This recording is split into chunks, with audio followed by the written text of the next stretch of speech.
So now we're going to have a look through the different pet trees and what you can expect.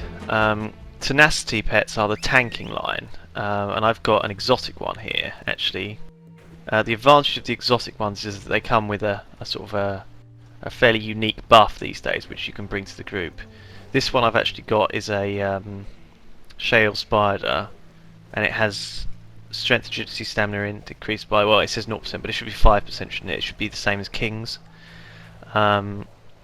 King's, it used to be 10%, and there were buffs that sort of copied it, which only did 8%.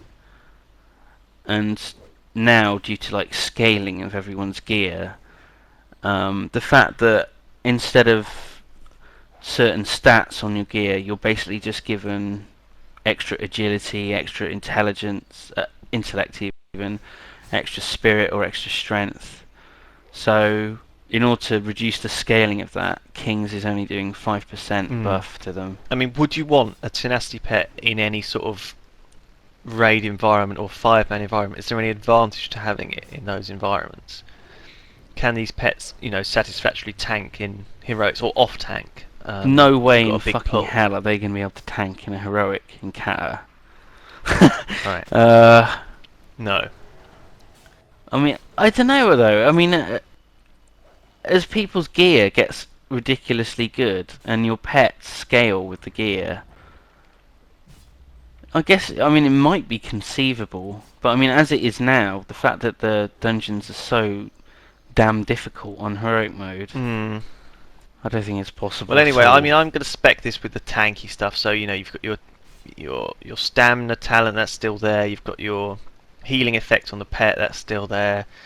Armor and dodge. Pet movement speed is always good. Makes it quicker. Growl, which does 10% more additional threat. So I mean, you want to have a nice, strong, tanky pet if you're going out leveling. It's always better to have it like higher tankability than higher damage on leveling. Because if you send it into like 3 or 4 mobs by accident, or it accidentally picks up extra mobs, it can always handle them if it's got a higher health pool. I don't know. I mean, from what I've experienced, I mean, the shale spider has been pretty good at getting aggro on things.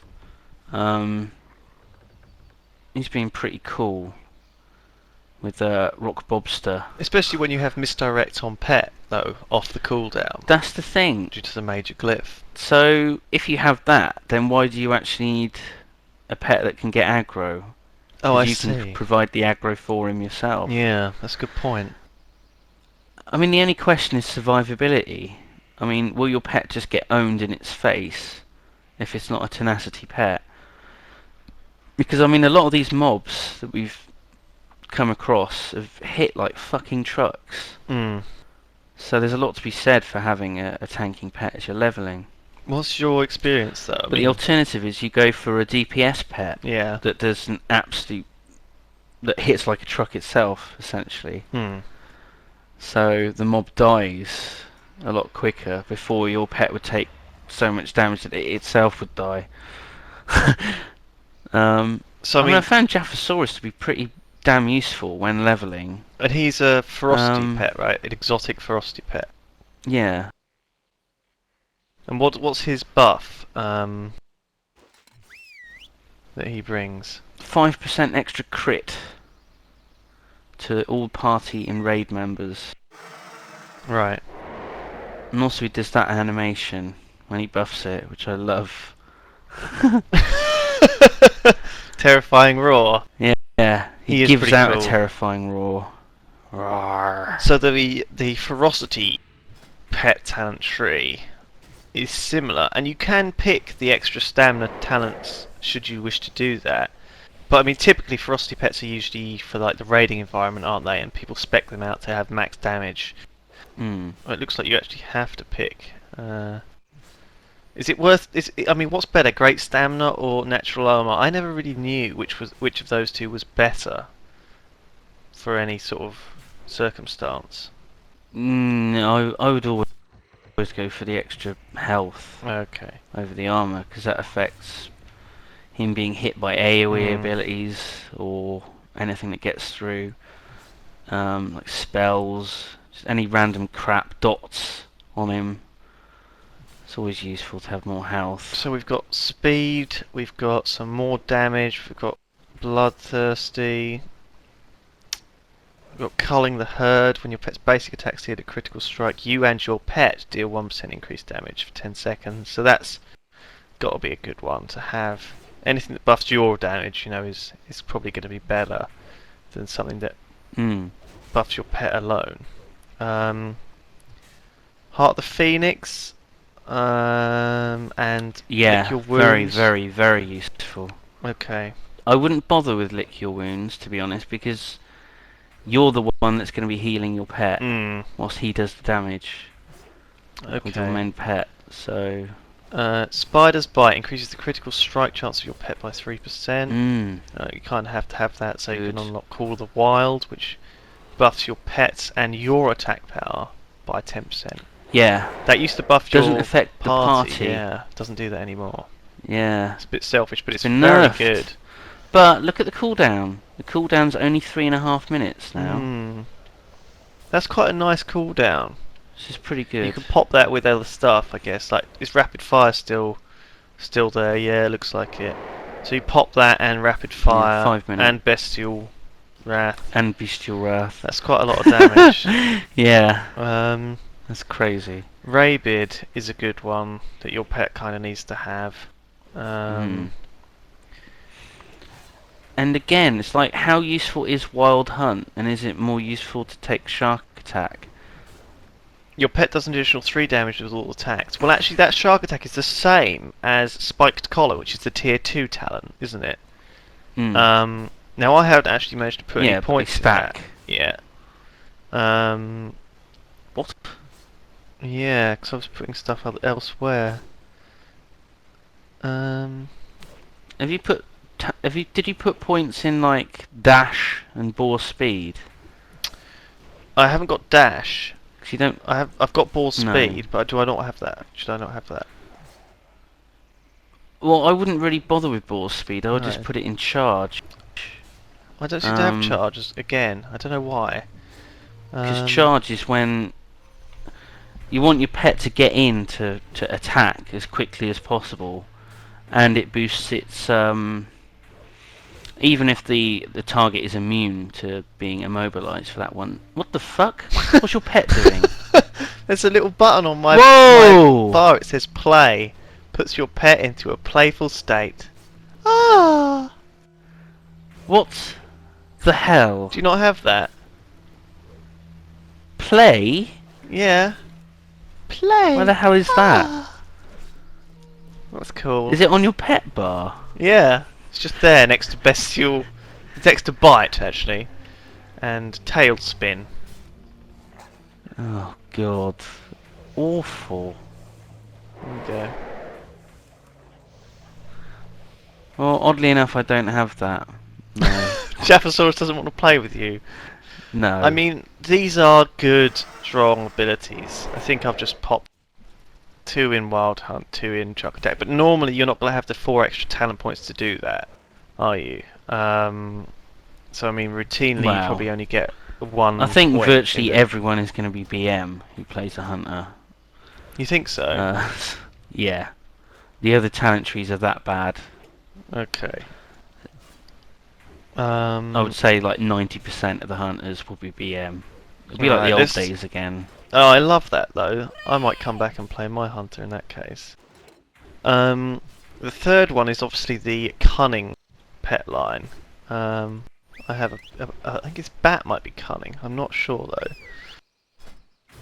Yep. Yeah, it's cunning. I mean, is this something that's worth... PvP tree. Is it worth having this for leveling though? Because I mean, it does have certain abilities. No. No. No. Okay. No. It's the PvP tree. No. When you're playing PvP, It's a really shit leveling pet. What do you take? You know, do you take things that heal your pet, or do you take the damage, or do you take the armor? you'd go for anything that would protect you, that would stop you from being immobilized. God, have they got any of those in there now? Not really. There's a few of them that are.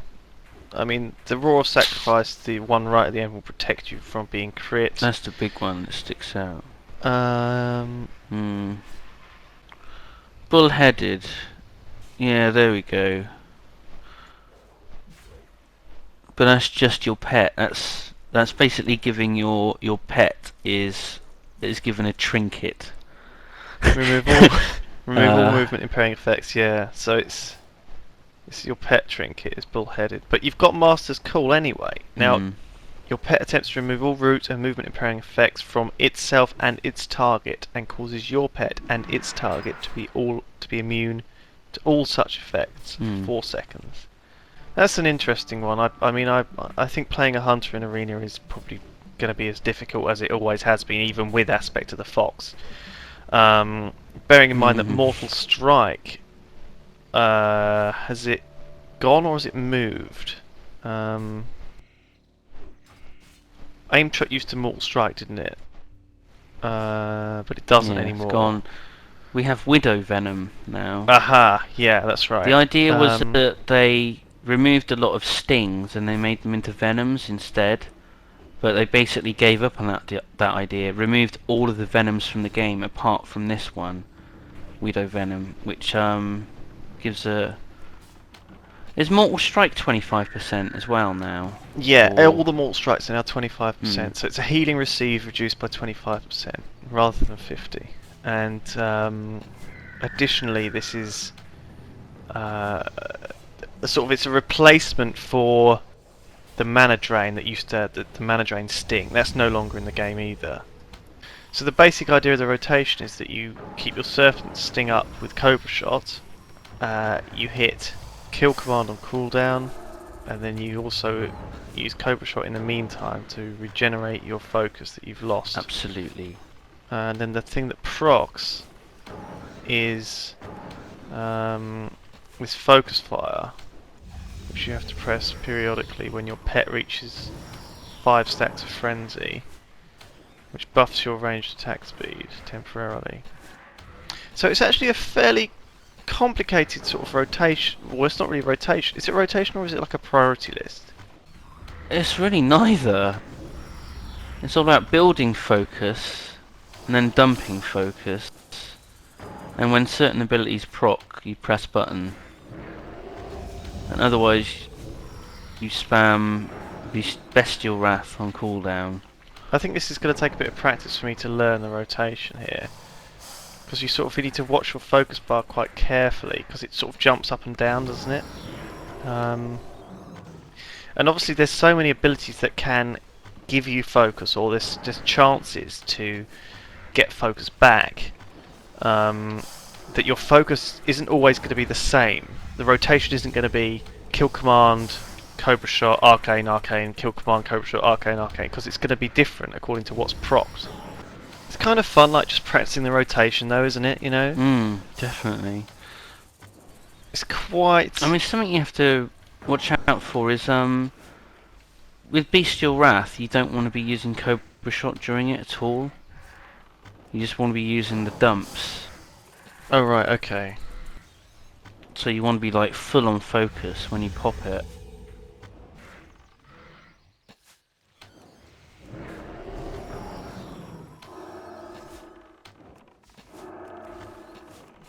Oh, I see. Yeah, it's mental, isn't it? Because it boosts your attack speed and stuff by so much